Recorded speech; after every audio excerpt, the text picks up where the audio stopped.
Video, we're going to be discussing the ritualized killing of the white race. Specifically, we're connecting this to a course that we have of upcoming titled Yorugu, Decoding the Vile Nature of the White Race.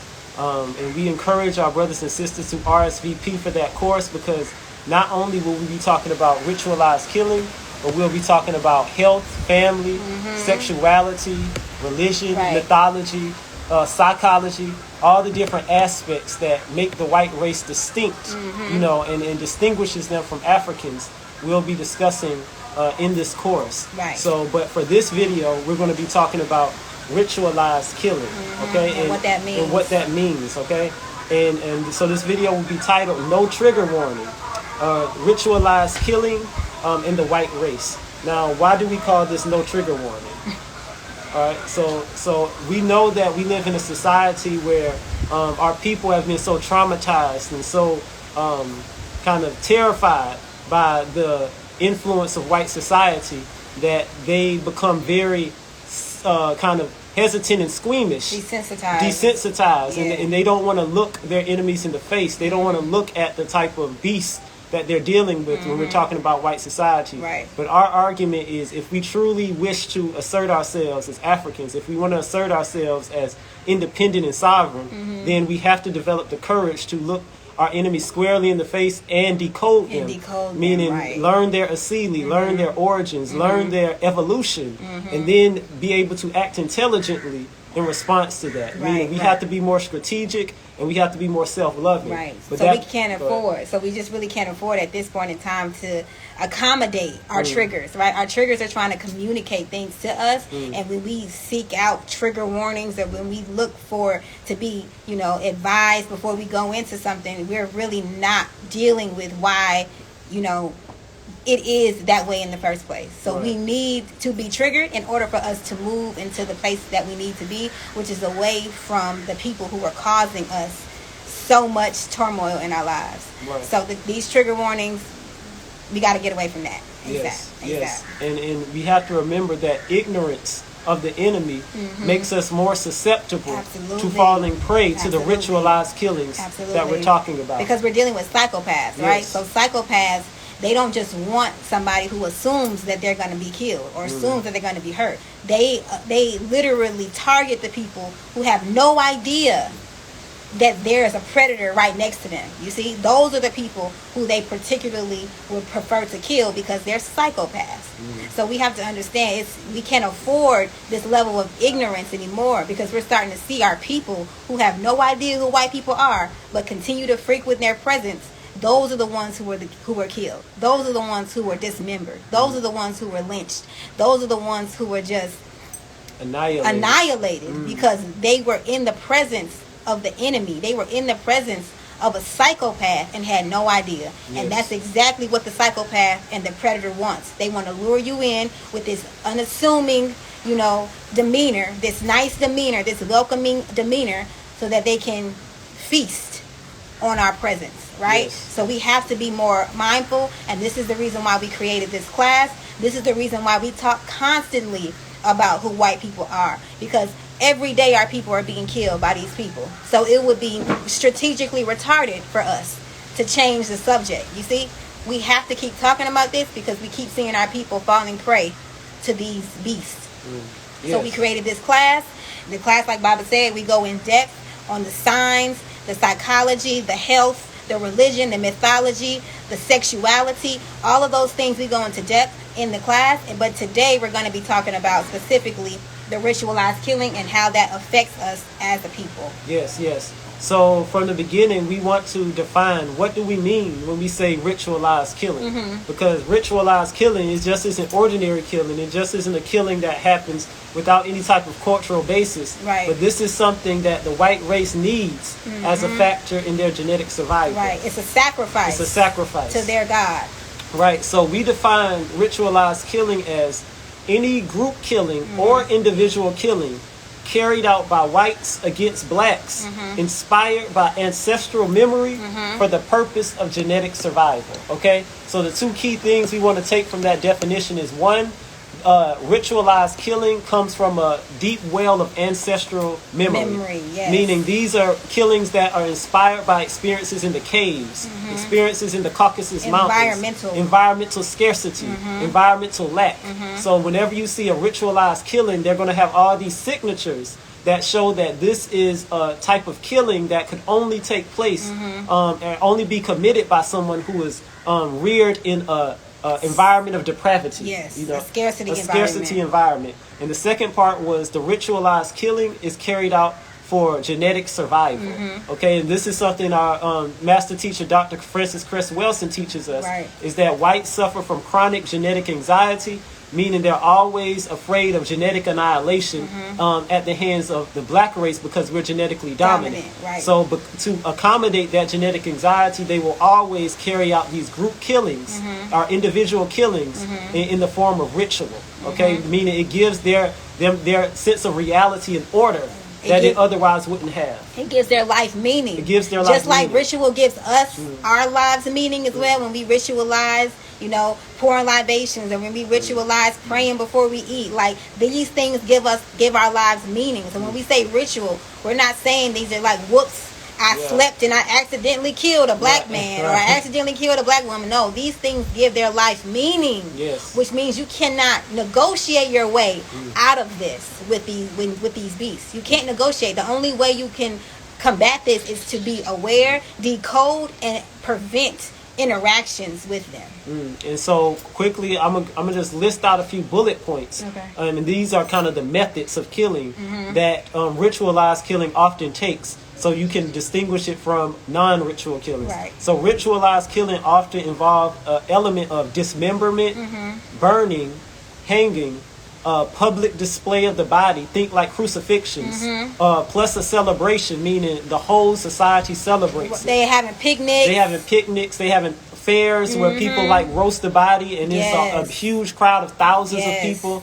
Scenes like that during Black Summer, when a black man was literally burned alive in the town square, and thousands of people, around 2,000 more people, watched this body be burned. Or we can take it back to the gladiators in Rome, when they would have the Colosseums, and they would kill. That was a ritual, you see. So this is something that's in their nature, and they can't get away from it. They cannot divorce themselves from this.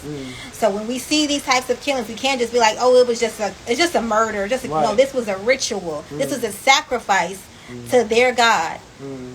Yes. So another aspect of the ritualized killing is they're seemingly random, but they're carefully planned, meticulously and carefully planned. Meaning we have to learn how to discern order within chaos. Meaning what we see is chaos. What we see is the mass shootings. What they see is order. What they see is a cleansing, a purge. Meaning we're trying to meticulously target and destroy our enemies. And this is why they celebrate their killers. What happened with Zimmerman, right? You remember what happened with Zimmerman? He was celebrated. He was rewarded. He was gifted with prizes and money and praise, So this is what they do. They worship and they celebrate their killers. This is how another reason why you know that it's a sacrifice and it's a ritual. And lastly, ritualized killings are large in scale often. And this, at the grandest stage, this manifests as genocide. So think like Leopold in the Congo, or the Second Reich Germany in Namibia, or the British in Kenya, or the Ma'afa. You know, slavery. This is just an ongoing historical genocide that in the form of a ritualized killing. So when they was buck breaking us on the plantations, when they were, you know, like sending bloodhounds after us into the woods to, you know, chase down the rebellious enslaved Africans. When they were slitting our stomachs and letting our babies fall. And letting our babies fall, breaking us at the rack. You know, all these torture devices, these were genocidal forms of ritualized killings. So all of these, we have to begin to put them into a cultural context and not just think of them as isolated incidents of savagery. And it's an energy harvest as well. Exactly. You got to think of that. They're harvesting the energy. And when they spill blood, that's their way of harvesting energy. The spilled blood is literally fuels them. They thirst for our tears and they thirst for our spilled blood. So when we understand this, we are very methodical and we're aware in how we interact, or we don't interact at all, which is what we do. Right? You don't interact at all because, you know, the smallest slip up can cause you into to be that next sacrifice, that next ritual killing. Yes, yes. So now we want to highlight a few, at least 5 examples in contemporary kind of the world today in headlines of ritualized killings. Because again, this is bringing it up to date, making it less abstract. Right. And okay, this is something you can literally look up online and say, okay, how does this match the definition of ritualized killing Right. That we're given? And this is just a few, so feel free to share. There's so many. Feel free to share ones that we don't name here, because the more that we can make these connections on that these killings are not just random, but they're ritualized and they're sacrifices, the more we can paint a better picture of who Yoruba white people, white women, white men, and white children really are. Yes, yes. So the first ritualized killing that we want to highlight is the murder of Chakaya Young. Okay, and this is a black mother who was killed in the grocery store parking lot, and this happened this year. Yeah, like a few weeks ago. And this was was this in Atlanta, or was this? No, it was in Ohio. It was in Ohio. So basically, a black mother, she's in a parking lot in the car. She's pregnant, by the way. She's pregnant with another child, and the police allege, and the key word is alleged that she was shoplifting. And as they were surrounding her vehicle, standing in front of her vehicle, basically preventing her from leaving, the car, and probably out of just panic, started to drift forward just slowly, not at full speed. That the foot wasn't even on the accelerator. Yet the police officer felt that was just cause for him to fire several shots through the windshield, instantly killing this black mother, this pregnant black mother, and her baby. Now, this is a form of ritualized killing because if you research how the white population responded to this, it was unequivocal praise, unequivocal honor for the police officers who killed this woman who was a mere suspect, meaning she never went to trial. And even if she did shoplift, is this just cause to execute somebody? Okay, this is what Dr. Francis Cress Welsing called the white myth of justifiable homicide, meaning whenever a white person takes a black person's life, is seen as automatically justifiable because they're killing on behalf of their genetic survival. Yes, and that's what I was about to say. It is justifiable in the white mind, right? For us, no, it's not justifiable. But we're dealing with psychopaths. You see, once you understand you're dealing with a psychopath, you stop talking about what's justified and what's not. You stop asking for justice. You stop protesting. You stop saying his name, because at this point you understand. This is a psychopath. Right. And you don't demand justice from a group of people who have no concept of justice. What is that to them? Meaning the concept of justice within the white Asili is through power. Meaning might makes right. Meaning if I can exterminate you, duels, ordeals, and oaths. These are the 3 kind of mechanisms that white people use to assert their cultural concept of justice. Meanwhile, in Africa, we have ma'at, meaning we had reciprocity, balance, harmony, order, propriety, righteousness. These are all our principles of justice. But they don't operate on when you have that conflict on the cultural level between the concept of justice, it makes no sense to appeal to a people who have a different concept, because what they're going to do is they're going to respond to your concept of justice with their concept of justice. And this is why we say we're irreconcilably different. Yes. There is no reconciliation. There is no reconciliation. And that's what, this class and what my husband and I, we teach so much about this, because we're trying to instill in our people that there is no reconciliation with beasts. There's only war. Only war. Yeah, war only retreat. Yes. Only war. One of the two.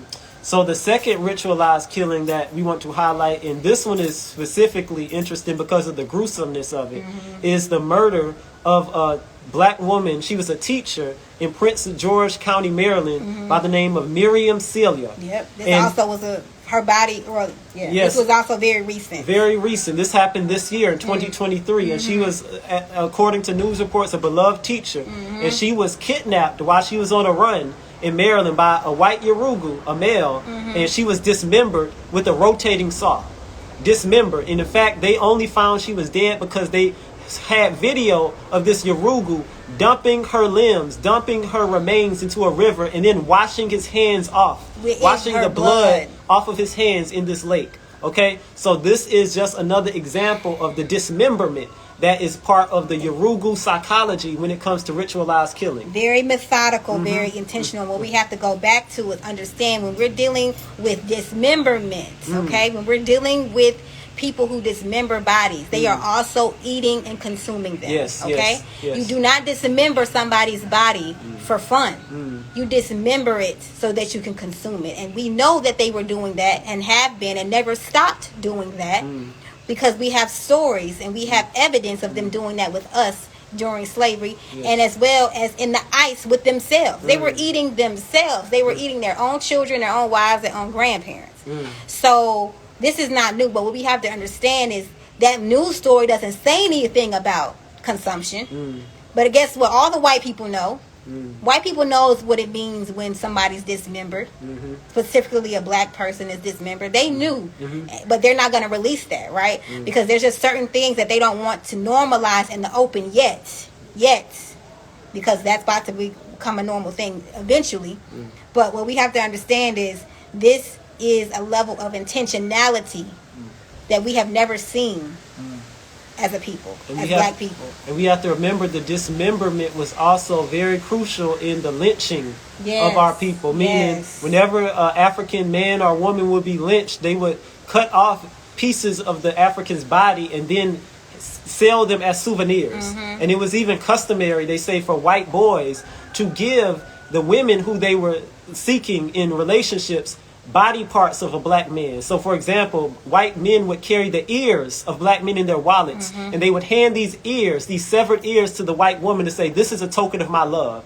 This is evidence of our bond, our racial unity, that we're both in this war against the African. We're both in this war against the black man and woman. And we talk about in the Yoruba class the relationship, the psychopathic relationship between white men and women, and how we as black people are on the brunt. We get the brunt of that relationship, right? So, so that's called ritualized fighting. So remember, at the same time you got ritualized killing, when they relate to us, between each other they practice ritualized fighting. All right? And we talk more about this in the class. So the next example of ritualized killing from the current day is the killing of Jelani Day. And he was a grad student at the University of Illinois. And his body was found in the Illinois River, and this was in 2021. And what was very gruesome about his killing is, even though the Yorugus are currently trying to whitewash this story and kind of sanitize what happened to him, he was found with all his teeth missing, his organs were missing, and his eyes were missing. And they found his jawbone separated from his face. Okay, so all of this is again evidence of the meticulous kind of mutilation, that mutilation of the corpse. This is all part of that ritual killing, because by breaking the black man's body apart, by breaking the black woman's and child's body apart, what they're doing is they're harvesting that energy. They're taking those body parts and then using them for ritual use. Okay, so again, when we talk about Jelani Day, who was killed in 2021, this is another example of ritualized killing, meaning they're getting some type of vicarious pleasure, some type of energy, off of the destruction of the black body. They feel alive. Yeah, they feel more alive. They feel alive when they kill. And we know white people are always feeling very inadequate because they're daredevils. They literally call themselves daredevils. They're always living on the brink of possible death, right? So when you're dealing with psychopaths that are always on the edge of death, being in their presence is very dangerous. And one interesting similarity between the killing of Miriam Celia and Jelani Day is both those bodies were disposed of in bodies of water. And also think of Emmett Till. Whenever they practice these killings, they love to dispose of the body in waters, because the waters, they feel, this is how we dissolve it. This is how we wash away the criminality, not just of their individual self, but of their people. And it's a way of polluting the water. It's a way of polluting the water, which is a violation of the laws of God. So they kill God's people, and then they pollute God's earth, God's creations, by just throwing dead bodies in the water that people have to drink and use, So again, these are all examples of ritualized killing. All right, so the next killing we have is the killing of Stephon Ford, okay? And this was a 17-year-old, and this was in the state of Georgia, and he was murdered by the police for shooting at a police dog that was attacking him. You see, a 17-year-old. And this is something that we profile on our YouTube, not our YouTube, on our Instagram. And we point this out because one of the interesting things about this killing was the unanimous praise, not just for the killing of Stephon Ford, but the sadness and the somberness over the killing of this dog. Meaning, so in the white ritualized killing, what you find is that whites have much more value they attach to animal life than they do of human life. Okay, and this is just another aspect of their Seelie. Dogs have always been man's best friend, as they White say. man's You know, best friend. going back as far as Odin in the Nordic myths. You know, you had him in the Hellhounds, which we talk about in the class. We talk about this in the class. We talk about how you can see this in their mythology. So this is a mythic kind of memory that they're drawing from when they mourn the death of animals like dogs, but they celebrate the murder of African human beings. Right. Okay? And it was very open. They didn't have they weren't trying to sanitize it. They were like, we're sad that the dog died, but we're happy that the black man died. Like they're very consistent about that. And we also have to, what I wanted to point out is white people don't really love animals. They don't love anything. Because if you're a psychopath, you don't have the capacity to love. White people love the fact that animals cannot communicate. They don't have the vocabulary to communicate with other people what is really happening behind those closed doors. And we talk about bestiality in this class as well. Because white people are terrors to anybody, any entity that they come into, even their dogs. Those dogs are not cared for. Those dogs are not loved because they're in the presence of psychopaths. But they understand that these dogs can't communicate that Katie is a psychopath and is raping him at night. You see? So we have to understand is white people don't love anything, even these dogs. They just use the dog to pretend that they have some type of kind, loving, caring gene within them. But it's a front. Yes. And remember that aspect that what white people call love. Just as Michael Bradley said it, this is just a truce. Meaning this is just a period of rest between the war. But there's no positive substance to what they call love. Listen. You see, within the African society, we believe in stability, compassion. Okay, that's reverence, value. You know, so love is an act of principle within the African society, but within the Yoruba society, it's literally just a punctuation mark between the next massacre. Okay, literally. So that's all it is. It's just that breather that they get before they attack the next victim. All right. So we shouldn't be deluded by these white kind of proclamations of love. This is all propaganda. All right. And lastly, and you want to talk about this. A white dog, and we're just going to call her a white dog. Because this is just us being more honest about what the substance of what most people call white women, they're canines.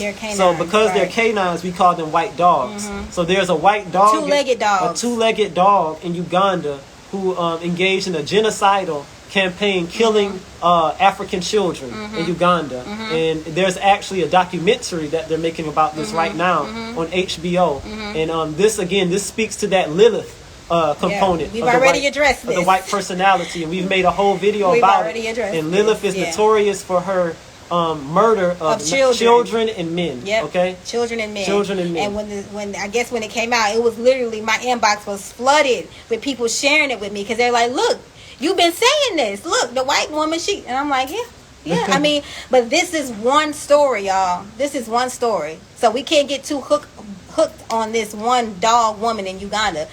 All white women. This is the problem. They understand that we've individualized and we've been in the presence of them who also individualized. So we can look at this one story and be like her. She, that one right there. And it's like all of them. 100%. Yeah. All of them do this, have the capacity to do this. It's just about the right time and the right place. That's all it's about. And we cannot afford to, individualize these type of situations. All of them. Every single one. Yes. So while, yes, I did respond to the people who sent it to me, I was also like, we have to understand that this is normal. This is I can find hundreds of stories right now of white women doing this. Like, this is not new, right? So, but the more we understand this, the more we study, the more we talk about this, the more we can get to a place where we're like, all right, I know who they are now, and now I'm not in their presence. right? Because that's all they need. All you have to be is in their presence. You see, these are just people who were in the right presence at the wrong time. Right. And one thing we have to understand, and this is again about individualizing, because sometimes you'll have people say, well, I've met white women who didn't do this. Remember, this is something that Daiuda Zibo tells us. Whenever you want to decode the nature of a person, you decode the nature of the person by looking at the people. A person is a person because they come from a people. You don't look at the individual. You look at the people who curated the space for this person to exist. So when we're talking about white women, we're talking about a tradition of infanticide.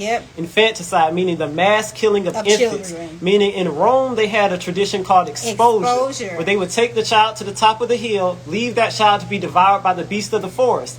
If that child was fortunate enough not to be devoured by the beasts of the forest, then they would take that child and sell them into sex slavery.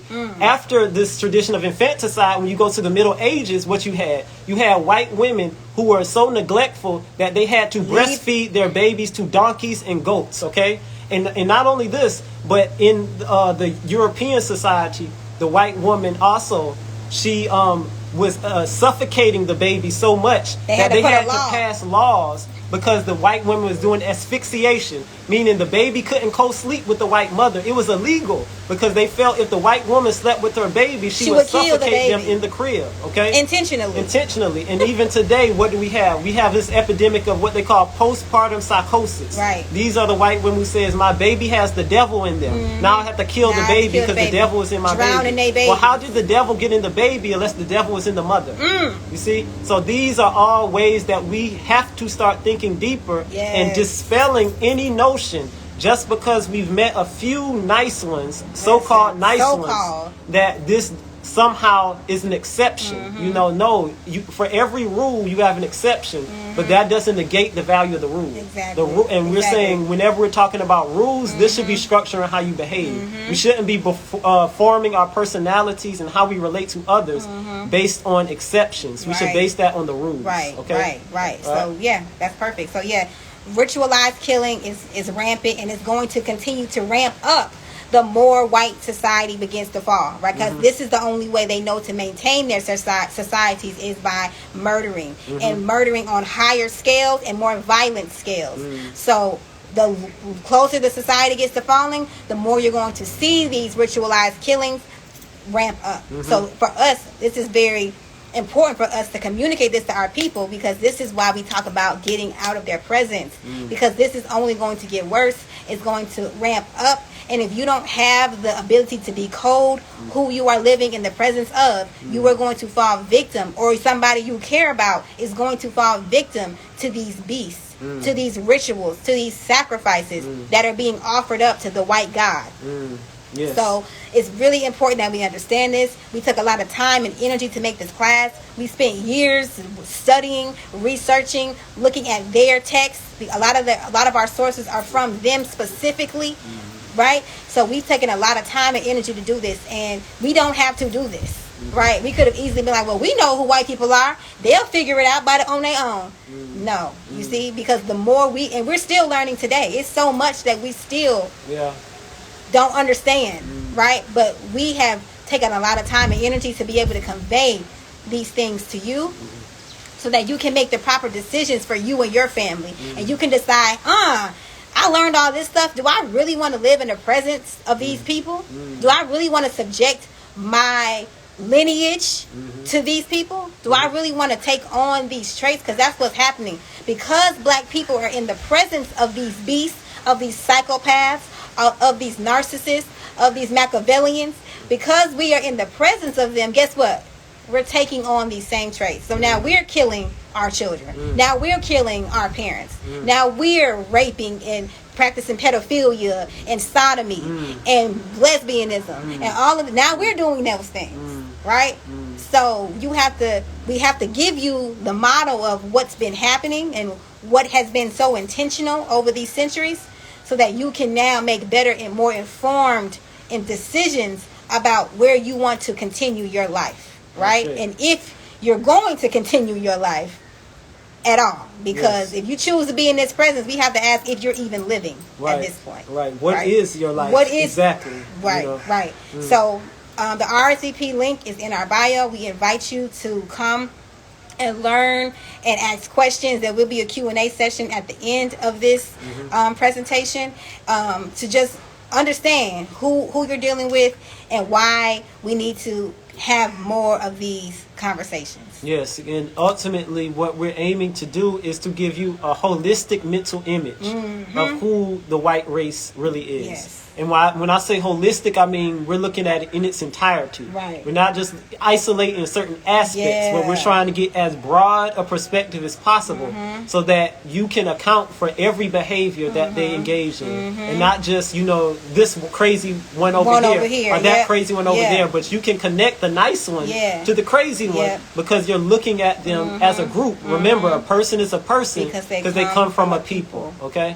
Right. So that's our essential goal. And again, please RSVP through the link in bio. We anticipate a lot of healthy dialogue and adequate preparation, for the war that we're in right now. Because whether or not we admit it, we are in a state of war. Absolutely. Absolutely. So thank y'all for joining us, and we will see y'all on tomorrow. Yes.